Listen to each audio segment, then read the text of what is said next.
హల్లెలూయా. దేవునికి స్తోత్రం. వినే ఆసక్తి ఉందా? దేవుని మహిమ కలిగిన కాక. హల్లెలూయా. సమయం ఎక్కువైంది కానీ ఒక 20 నిమిషాల్లో ముగిద్దాం. దేవునికి మహిమ కలిగిన కాక. ప్రతి ఒక్క సెకండ్ దేవుడు మీరిచ్చిన సమయం దేవుడు మిమ్మల్ని ఆశీర్వదిస్తాడు. మీరేం కంగారు పడకండి. దేవుని స్తోత్రం. మనకు ఆత్మీయ ఆహారం మానవుడికే ముఖ్యం. అది గుర్తుపెట్టుకోండి. దేవుడిని గుర్తెరిగిన వాళ్ళు ప్రతి ఒక్కరు కూడా దేవుడికి సమయాన్ని కోసం, దేవుడికి ఇవ్వడానికి కోసం, దేవుడి సమయం దేవుడికి కేటాయించడం కోసం ప్రయాసపడతారు. ఆ ఆత్మదాహం అనేది మానవుల్లో ఒక కొరతగా ఉన్నది. దేవుడి స్తోత్రం. హల్లెలూయా. ఆత్మదాహం అనేది మానవుడికి కొరతే. చాలా జాగ్రత్తగా వినండి. ఆత్మదాహం అనేది మానవుడికి కొరతే. కోట్లున్నా, ధనం ఉన్నా, చుట్టాలున్నా, బంధువులున్నా, స్నేహితులున్నా, కులం ఉన్నా, ఎన్నున్నా కూడా మానవుడికి ఒక లోటు కనిపిస్తుంది అనమాట. ఆ లోటు ఏంటంటే ఆత్మీయ దాహం. అంటే ఆత్మకి మనశ్శాంతి లేక, సమాధానం లేక, నెమ్మది లేక, ముఖ్యంగా నెమ్మది అనేది లేదు మనిషికి. స్త్రీ కావాలి, పురుషుడు కావాలి, నెమ్మది లేక.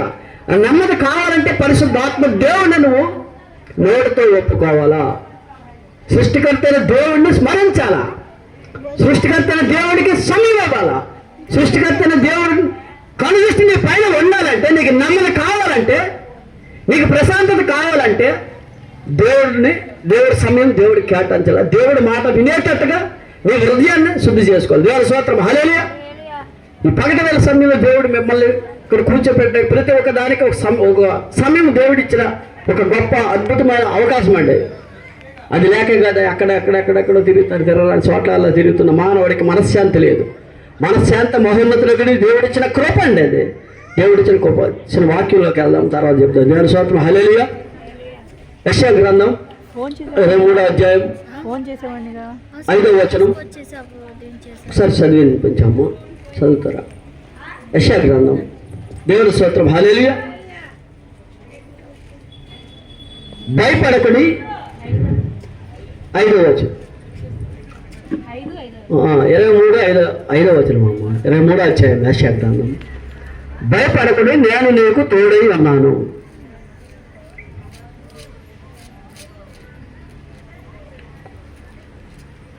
భయపడకుడి, నేను నీకు తోడై ఉన్నాను. తూర్పు నుండి నీ సంతానమును తెప్పించదను, పడమట నుండి నిన్ను సమకూర్చి రప్పించదును. అప్పగింపమని ఉత్తర దిక్కును ఆజ్ఞించదును, బిగబట్టవద్దని దక్షిణ దిక్కు ఆజ్ఞించదును. దూరము నుండి నా కుమారులను, బోధుగంతము నుండి నా కుమార్తెలను తెప్పించదమని మహోన్నతులకు దేవుడు దిక్కులు కూడా చెప్పాడు. మానవుడికి అవకాశం ఇవ్వమండి. దేవుని స్తోత్రం. హల్లెలూయా. దేవునికి మహిమ కలిగిన కాక.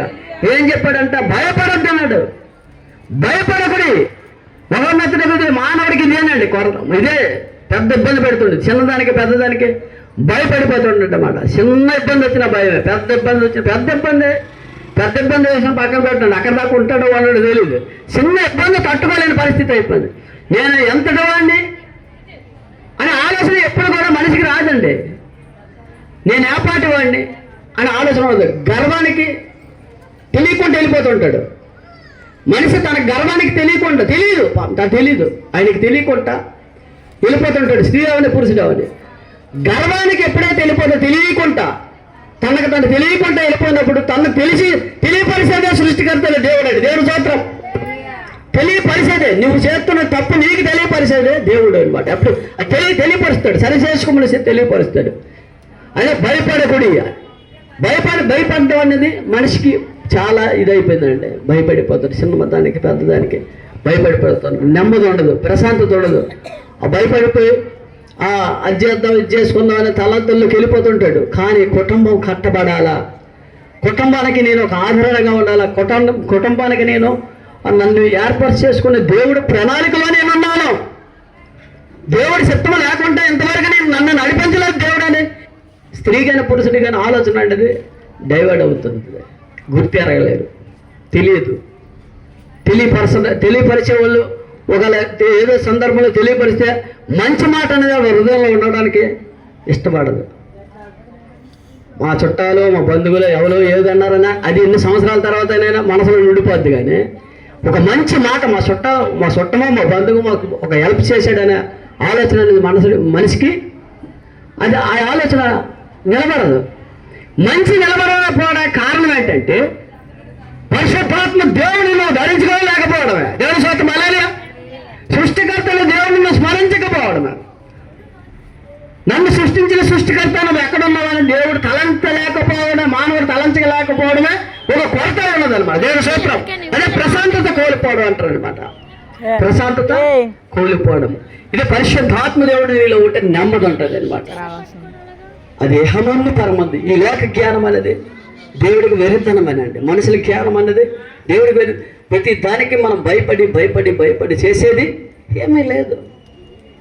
నువ్వు కనిపెట్టిన ఫ్యాన్కి గ్యారెంటీ ఉంది, నువ్వు కనిపెట్టిన వ్యాన్ గ్యారెంటీ ఉంది, నువ్వు కనిపెట్టిన ప్రతి వస్తువుకు నువ్వు గ్యారెంటీ ఇస్తావు. నీకు గ్యారెంటీ ఉందా?